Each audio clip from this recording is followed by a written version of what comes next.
Bonjour une fois encore et bienvenue à tous et toutes dans l'émission spéciale Festival des Arts et du Rire 2017 dans sa deuxième édition à l'Abbé. Transformer l'Abbé bien sûr en une capitale du rire. Je reçois Zongo. Et Zongo, monsieur, bonjour. Bonjour. Monsieur Zongo, vous êtes là pour assister au Festival des Arts et du Rire de l'Abbé. Qu'est-ce qui vous a motivé à venir en Guinée et puis au plus profond, bien sûr, de la Guinée, dans une région loin de Conakry, la capitale guinéenne? L'humour, le rire, la rencontre, les échanges avec tout le monde. On est venu pour apprendre, pour donner le peu qu'on a, pour recevoir ce qu'on n'a pas. Et puis pour connaître aussi l'Abbé, pour participer au festival, pour donner un coup de main, pour célébrer l'amitié. Nous avons parlé au début, bien sûr, j'ai cité le nom vraiment d'une maison vraiment de production, Soudou, Darga Prod. Et là, il est concocté et chapeauté par un monsieur, un humoriste guinéen qui, de nos jours, est en train de gravir les échelons. Il s'appelle tout simplement Mamadou Lamine Diallo, connu sous le nom de Mamadou Tog. Et comment est-ce que vous avez eu à rencontrer Mamadou Tog? Non, moi je ne l'ai jamais rencontré. Je ne l'ai jamais rencontré, je ne sais pas. C'est qui ça, Mamadou Tog? Ah non, j'ai dit Tog, pas Tog. Tog ou bien Tog? Tog. Ah, ok, d'accord. Moi je connais un quand même, lui c'est Mamadou Tog. Ok, je vais lui il n'est pas trop normal dans la tête, quoi. Donc. Ok, le Tog là, comment tu l'as rencontré? Bon, en fait, c'est un jeune que je connaissais déjà il y a quelques années, par le biais des serial rieurs. Bon, après c'est parti naturellement, on s'est rencontrés à Abidjan à l'occasion du Parlement du Riz. Et on a échangé. Ben on est là quoi, c'est l'amitié, c'est la famille, il n'y a pas de mystère. On est là parce que la seule chose qu'on sait faire le mieux, c'est là, c'est l'humour. Donc tant qu'on peut donner un peu de nous-mêmes à ce métier qu'on a choisi, on le fait. Voilà.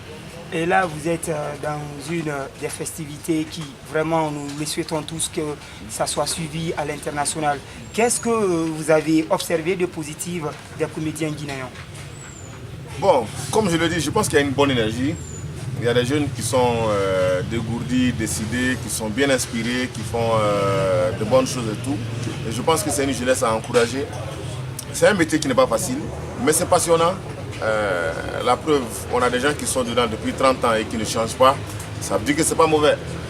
Donc moi, je pense qu'aujourd'hui, toutes les fois que je viens en Guinée, je rencontre chaque fois des jeunes qui sont percutants, des jeunes qui sont inspirés, des jeunes qui méritent qu'on les accompagne, qu'on les pousse, qu'on les encadre un peu, qu'on les recadre, qu'on les oriente. Mais il y a de la bonne graine, il y a de la matière, il y a quelque chose, il y a du talent. Je rappelle aux auditeurs qu'ils suivent bien sûr la télévision Albarka TV, un web TV qui là est en Guinée, plus précisément à l'Abbé, dans une des régions les plus profondes. Albarka TV. D'accord, ok. Albarka TV. C'est pas Allah Akbar, hein? C'est pas Allah Akbar, okay, c'est Albarka. Comme dire en français, merci. Oh ouais, voilà. Non. C'est pas Albarka, Allah Akbar, c'est pas loin de Allah Akbar, donc on fait attention, on ne sait jamais, mon cher. Non, on n'est pas avec les terroristes quand même. D'accord. Okay. Si vous voulez suivre la télé, allez-y sur le www.albarka.tv.com. C'est ça, si j'ai www.albarka.tv.com. Oui, oui, okay, c'est ça. Et là, maintenant, nous allons parler bien sûr des comédiens. Parmi tous ces comédiens guinéens, quel est le comédien qui vous a le plus retenu, que vous avez beaucoup aimé? Bon, moi je pense que dans l'ensemble, chacun a sa particularité et chacun a... Mais j'ai mon ami personnel. J'ai mon ami personnel qui me touche beaucoup. C'est mon ami Cissé. C'est quelqu'un qui a une spontanéité. Ils sont tous bien, ils sont tous bien. Mais bon, génération oblige. Génération oblige. Nous, on est de la même génération. Parce que les nouveaux, maintenant, là, ils nous fatiguent. Les tocs, les sauts, là, ils sont en train de nous étalonner. Donc, nous, il faut que dans la génération, là, nous, on soit ensemble. Donc, mon ami Cissé, quand même, vraiment, c'est le meilleur. Voilà, c'est le meilleur. Et vraiment, je pense que ça. Les moments du toc, ils nous emmerdent. Les jeunes, là, Zebal, So, les Mané, les Mamadou Tok, vous nous emmerdez. Voilà, parce que c'est eux là qui font qu'on ne nous respecte plus. Donc Cissé, c'est mon ami. Vive Cissé. Voilà, merci. Voilà. Et là c'est compris, je pense que les auditeurs, les téléspectateurs ont déjà compris. Et ben, dans tout ça, est-ce que vous avez connu Moussa Kofé parce qu'il doit être là pour... Oui, voici quelqu'un encore. Lui quand même, on est encore dans la même génération. Tu vois, les Moussa Kofé, nous on est même génération. Si c'est Moussa Kofé, Zongo, ça c'est même génération. Voilà. Mais nous on s'en fout des petits là, ils nous fatiguent. Voilà, parce que les petits là, ils sont dans tous les spectacles, tu vois. Les endroits où les gens pensent à nous, ils veulent nous inviter. Tu vois, on dit Mamadou Tok. On pense à toi, on va t'inviter quelque part, So est là-bas. Après c'est Zebal qui est ici, après c'est Mané. Vous nous emmerdez. Voilà. Et quel regard portez-vous à cette grande manifestation organisée à la ville? Ah d'accord, je pensais que tu allais dire quel regard tu portes à la jeunesse. J'allais dire un regard méchant, méchant. Mais bon, comme c'est à la cérémonie, je suis très content d'être là. Je pense que c'est une bonne occasion pour échanger, pour rigoler et tout. Moi, c'est la première fois que je viens à la baie, mais je pense que ce ne sera pas la dernière fois. Dès que je retourne à Conakry, je vais faire tout pour rencontrer le président et je vais lui donner une idée intéressante. La route de la baie là. Si on peut voir un peu son cas, c'est bon. Voilà, je pense qu'ils ont commencé, hein. Ils ont commencé, mais ils n'ont pas encore terminé. Ce qu'ils ont fait, c'est beaucoup, mais ce n'est pas plus beaucoup que ce qui reste, quoi. Donc je ne sais pas si le président il est venu ici après campagne, après élection, là. Je ne sais pas s'il est déjà venu à la baie, mais comme il y a le ministre qui vient quand même, la route de la baie, là, je n'ai pas demandé de redresser, hein. Ça peut rester tordu, mais quand même ils n'ont qu'à bitumer un peu. Ils n'ont qu'à bitumer. Parce que moi j'ai rencontré un militaire sur la route de la baie qui a demandé boîte de pharmacie. Je voulais parler, on m'a dit non, comme tu n'es pas d'ici, reste tranquille. Mais quand même quoi, la route là même, avant que toi-même tu vas avoir le courrier de demander boîte de pharmacie là, la route là même, il faut lui demander boîte de redressement d'abord. Si lui-même il est redressé d'abord, après nous on va payer pharmacie, mais dans la voiture.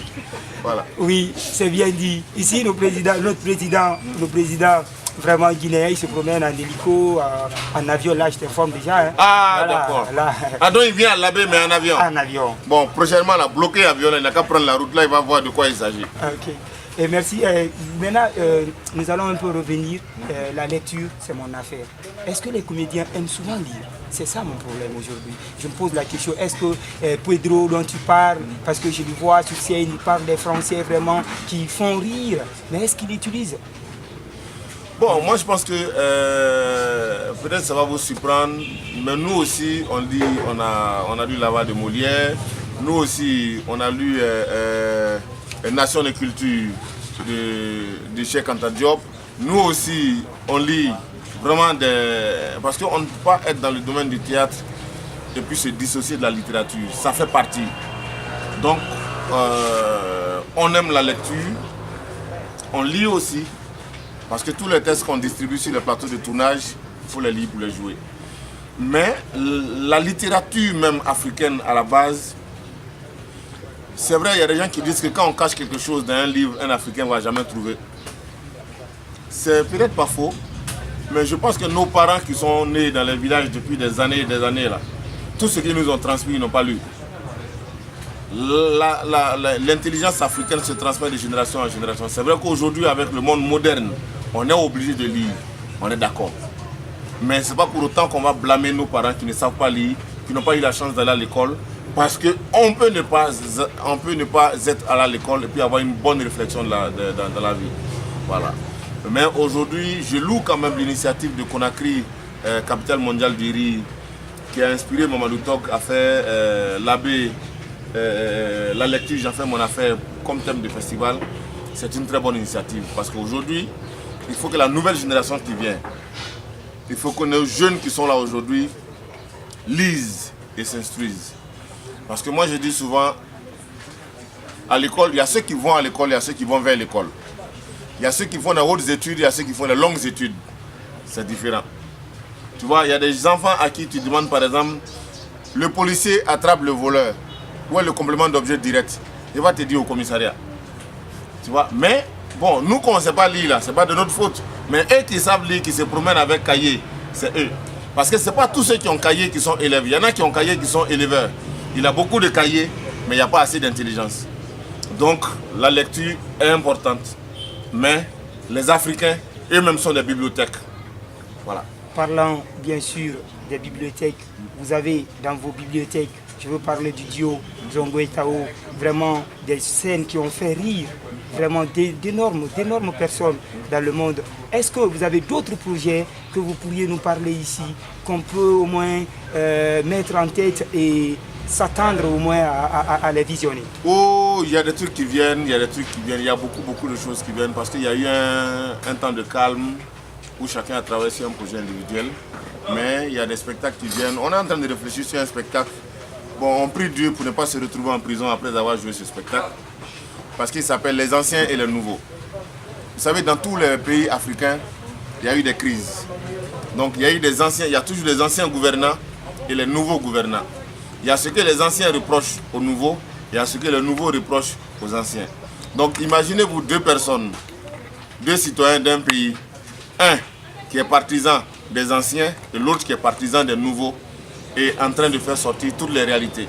Il y a beaucoup de choses sensibles, mais comme nous, c'est notre contexte de travail, nous on se dit que ça ne sert à rien de faire rire et passer sous silence les réalités que le monde artistique, que le monde africain vit. Donc Zongo et Tao, c'est toujours ensemble, jamais d'accord, mais sur des thématiques vraiment solides, qui construisent, qui font rire, mais qui quand même interpellent la population, qui peuvent construire, qui peuvent instruire, qui peuvent informer aussi. Donc nous essayons de faire ce que nous pouvons, parce que nous disons qu'aujourd'hui, il y a tellement de tristes réalités sociales, il y a tellement de douleurs, il y a tellement de souffrances, que si on fait de l'humour, ça doit permettre aux gens d'oublier un peu ce qu'ils subissent sous la pression sociale et rire un peu pour se soigner. Parmi toutes les scènes que vous avez réalisées, c'est quand vous avez reçu vraiment un coup de poing, si vous remémorez un peu, c'est quand vous avez lavé. Toi-même, ton problème, c'est quoi? Voilà. Non, toi-même, ton vrai problème, c'est quoi? Non, tu as reçu. Ça veut dire que les souvenirs que les gens font des efforts pour oublier, c'est ça que toi, tu ramènes, quoi. Ouais. Bon, de toute façon, moi, j'ai reçu un coup de poing là. Si toi, tu reçois un coup de poing comme ça, tout de suite, tu vas faire comment? Non. Ça va te plaire. Attends, tu étais un blanchisseur. Non, si tu penses que ça te plaît, non, moi, mon coup de poing, il est déjà prêt. Non. Tu donnes ça au cadre et pas moi. Voilà. Donc, je veux juste que tu fasses une partie pour le plaisir et le bonheur. Non, moi, ce que j'ai envie de faire pour vous, les amis, vous savez, depuis un certain moment, il y a des chanteurs qui deviennent humoristes. Les gens, ils laissent leur chant et puis ils viennent dans notre chant. Donc nous aussi, de temps en temps, on va aller se promener dans leur champ pour voir qui va gagner quoi, dans quoi. Donc maintenant, tous les humoristes que tu vois là, c'est des gens qui travaillent dans les orchestres. Tu vois, So, par exemple, c'est un batteur. Tu vois, Zebal, c'est un guitariste. Mamadou Tok, que tu vois, c'est un trompettiste. Tu vois, Tao, que tu vois, c'est un ventiste. Donc ici, là, c'est tous des... Mon ami Cissé, que tu vois, lui, c'est un tchèque-tchèque-man. Tu vois, dans l'orchestre, le gars, tu fais tchèque-tchèque-tchèque-tchèque-tchèque là. Voilà, c'est ça, Cissé. Donc nous sommes tous en train de fabriquer quelque chose d'extraordinaire qui va surprendre les chanteurs. Voilà, de ce continent. Si nous avons échoué, ceux qui vont venir demain ne seront pas fiers de nous. Aujourd'hui, nous voyons beaucoup d'aînés qui, selon nous, ont échoué. Mais au lieu de critiquer assez, faisons attention à ce que nous faisons nous-mêmes pour ne pas que ceux qui viennent derrière nous passent leur temps à nous critiquer. Beaucoup de courage à chacun. Dieu est pour tout le monde, mais le destin est personnel et particulier. Battons-nous, nous y arriverons. Voilà, c'est répétition, sans répétition, nous allons chanter pour vous. Si ça vous plaît, c'est votre problème. Si ça ne vous plaît pas, on s'en fout. De toute façon, ce n'est pas toutes vos chansons qui nous plaisent. Il y a du monde. Ah, il n'y a personne. Je pouvais passer d'un message. Quand je laisse ma maison, il y a tellement de soupçons. Madame se pose des questions et puis il n'y a pas de solution. Ah non, c'est ma femme. Se demande si dans mes promenades, je le bâton, on peut. Monsieur le président, même, qu'on a ce problème. Madame le gouverneur, qu'on a ce problème. Mon ami Sobaïlo, qu'on a ce problème. Mon ami Mamadouto, qu'on a ce problème. Non, c'est ma femme. Se demande si dans mes promenades, je le bâton, on peut. À quoi ça sert un amour quand il n'y a pas de confiance? C'est quoi ces amours quand l'on vit dans la méfiance? C'est toi mon cœur a choisi et tu te fais des soucis. Rongé par la jalousie, tu ne veux que maigrir. Non, c'est ma femme. Là le piano fait femme qui se demande si dans mes promenades, voilà, c'est ça les batteries, le cœur en même temps quoi. Parce que donc tu as pris Pedro, voilà, tu as pris Mamato, voilà. Tu as pris Tao, ouais. Tu as pris Cissé. Cissé, tout le monde. C'est l'orchestre. Derrière toi. Voilà. Non, ils ne sont pas dans mon derrière. Ah, ils ne sont pas dans ton... Ils sont avec moi quand même quoi. Voilà. Moi aussi je suis avec eux. Et maintenant un freestyle pour Albarka TV. pour le bonheur Al-Barka TV qui n'est pas loin de Allah Akbar TV, mais c'est pas Allah Akbar TV, c'est Al-Barka TV pour dire merci à chacun. Où que tu sois, quoi que tu sois, comment que tu sois. Ne regarde pas ailleurs, tu ouvres tes narines pour regarder les choses qui ne sont pas bien. Regarde Al-Barka TV et ta vie aura un barka. À bon entendeur, bonjour. Merci. Bonjour messieurs, bonjour à tous. Bienvenue dans votre émission spéciale Festival des Arts du Rire de l'Abbé 2017 dans sa deuxième édition bien sûr. Aujourd'hui nous allons recevoir l'artiste, s'il faut, l'humoriste ivoirien du nom de Tao. Et lui, il va nous expliquer un peu les motifs qui lui ont poussé à venir à l'Abbé aujourd'hui pour vraiment... les motifs qui lui ont poussé à venir à l'Abbé pour vraiment assister à cette festivité des arts et du rire de l'Abbé dans sa deuxième édition. Bonjour monsieur. Bonjour, je suis là, vous le savez bien, c'est par rapport au festival du rire où il y a de l'humour, où il y a du spectacle, où il y a du théâtre, où il y a de l'humour. En tant qu'humoriste, quand on m'invite, j'y viens. Et là, vous êtes invité par l'un des célèbres comédiens de la Guinée qui n'est rien d'autre que Mamadou Lamine Diallo, connu sous le nom Mamadou Tog. Est-ce que vous avez partagé des moments vraiment des moments de joie, des moments de travail avec ce humoriste guinéen? Particulièrement moi, c'est la première fois que je rencontre le frère Tog. Et vraiment, dès que je l'ai rencontré, j'ai su que c'était un jeune qui a de l'ambition, qui a envie de travailler, qui a envie de donner à la Guinée une autre dimension à la culture, une autre dimension à l'humour en Guinée. Vraiment, j'ai été très impressionné par le fait qu'il soit vraiment bouillant, vraiment dans le travail. C'est un monsieur que pour la première fois, on s'est vu 2 jours seulement, mais j'ai beaucoup de respect pour lui. Vous n'êtes pas à Abidjan, vous n'êtes pas non plus à Conakry, la capitale de la Guinée. Vous êtes dans une des régions de la Guinée qui n'est rien d'autre que l'Abbé. Et qu'est-ce que vous pouviez dire, qu'est-ce que vous avez vu ou apprécié depuis votre arrivée à l'Abbé le 25? Non, d'abord, en général, les Guinéens sont très accueillants et particulièrement la population de l'Abbé est très très accueillante. Mon arrivée ici a été, je dirais, bien perçu par moi et par mon coéquipier qui n'est autre que Zongo. Nous avons été bien accueillis. Partout où nous passons, les gens sont contents de nous voir et je crois que nous allons ramener cette balle-là pendant tous les festivals en donnant un beau spectacle à la population de l'Abbé. Pensez-vous que cet événement pourrait être un jour vu à l'international comme le Parlement du Rire?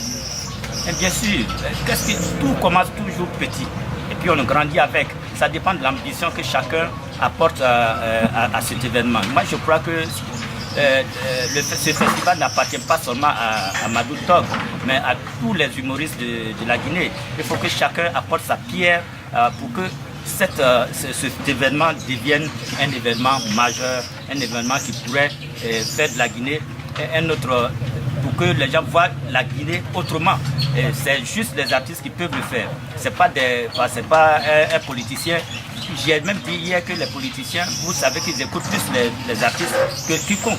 Donc l'artiste a le devoir de transformer la Guinée. Les Guinéens, les artistes guinéens ont le devoir de transformer la Guinée. Et c'est pas l'humour, et c'est pas le travail. Donc je demande seulement à tous les artistes guinéens, que ce soit musiciens, peintres, humoristes, vraiment de mettre la main ensemble, de mettre la main dans la main pour que par la culture, la Guinée devienne, si vous voulez, comme vous l'avez dit tout à l'heure, la capitale de l'humour un jour. Et là, aujourd'hui, présentement, vous êtes sur la télévision en ligne, bien sûr, nommée Al-Barka TV, une télévision qu'on peut suivre partout dans le monde à travers vraiment les réseaux sociaux ou vraiment la connexion Internet. Qu'est-ce que vous pouvez dire à ceux qui vous suivent de partout dans le monde, en Côte d'Ivoire, par exemple aux États-Unis, en Europe et même voir en Chine? Qu'est-ce que vous pouvez dire à ces humoristes qui ne connaissent pas la Guinée pour le moment? En tout cas, la Guinée, de loin, on peut dire autre chose, mais quand tu arrives en Guinée, c'est un beau paysage. D'abord, la ville de l'Abbé, une ville aussi réputée de la capitale, mais qui qui a une allure d'une grande ville. Comme je pourrais même dire que peut-être j'ai pensé même que c'était la deuxième ville de la Guinée. C'est-à-dire ici, enfin, je pense que c'est, comment on appelle ça, Conakry était la capitale politique et Labé était la capitale des choses. Non, économique. Conakry et Labé pourrait être la capitale économique. Quand vous voyez Labé est tellement bien construite, cette ville est bien construite. J'ai l'impression que c'est une ville qui a été, où il y a beaucoup de ressources. Et je dirais à tous les Africains de visiter la Guinée, particulièrement Labé. Justement, est-ce que vous pouvez revenir sur les premiers moments quand vous avez rencontré Mamadou Top et où? J'ai dit tout à l'heure, c'est ici, à Conakry. C'est par le biais de ce festival que j'ai rencontré le jeune directeur du festival, Mamadou Tok. C'est ici. Et je crois que c'est le 24 avril à l'aéroport de Conakry. Donc justement, si on cherche à fouiller, cela veut dire que vous n'avez aucune relation qui vous liait avant ce festival? Oui, non. On s'écrivait, mais ça, ce n'était pas, on ne s'est jamais vu physiquement. On a eu à côté au téléphone, gentiment, on s'est dit des mots doux, mais ça n'a pas suffi. Mais il faut croiser l'individu, il faut croiser la personne pour savoir comment se comporte la personne, comment la personne réagit vis-à-vis de certaines choses. Et quand je l'ai rencontré, vraiment, c'était un monsieur qui était bien, qui avait de l'ambition pour les humoristes guinéens et particulièrement pour l'art en général. Voilà. Maintenant, vous allez fixer les caméras, le cadreur, vous allez fixer la caméra et le cadreur. Là, maintenant, vous allez dire quel regard portez-vous à cet événement aussi important pour la Guinée, mais qui pourrait un jour, comme vous l'avez dit, être vu à l'international. Bon, comme je l'ai dit déjà, nous, ce que vous devez comprendre, c'est qu'un festival a toujours... On ne peut pas dire que le festival a toujours réussi à 100%. Mais le regard que je peux porter sur ce festival, c'est un regard de... Comment on appelle ça en français? Je vais dire par là, c'est un festival qui a de l'avenir. Donc, ce que je demande à tous les artistes guinéens, particulièrement aux humoristes guinéens, c'est de ne pas mettre la différence entre eux et le promoteur de cet événement. Il faudrait que chacun s'approprie ce festival. C'est en s'appropriant ce festival que ce festival-là deviendra un jour un grand festival où tous les grands humoristes, les grands chanteurs, tous les artistes, les grands artistes du monde viendront pour jouer. Voilà. Pour le bonheur de nos téléspectateurs, on croyait que vous étiez un veilleur, mais là, on vient de se rendre compte que vous n'êtes pas un veilleur. Est-ce que vous pouvez faire un freestyle juste pour eux? Ah non, vous savez, j'ai toujours dit que la Guinée est un pays prospère. En fait, moi je suis venu en Guinée, ils ont dit que la Guinée est un scandale écologique, c'est ça? Je ne sais pas si j'ai retenu le bon mot, mais ça veut dire quoi? Ça veut dire que la Guinée regorge des ressources assurables. Donc aux Guinéens, de faire très attention, de faire de sorte que ce qui regorge le sous-sol guinéen profite à tous les Guinéens. C'est dans ça. Ça a peur. Merci aux auditeurs, merci aux téléspectateurs qui nous suivent partout dans le monde. C'était Tao dans l'émission spéciale Festival des Arts et du Rire de Labé 2017. Merci et j'espère qu'on se retrouvera prochainement. Oui, on va se retrouver même tout à l'heure sur SN. Et à bientôt. Merci.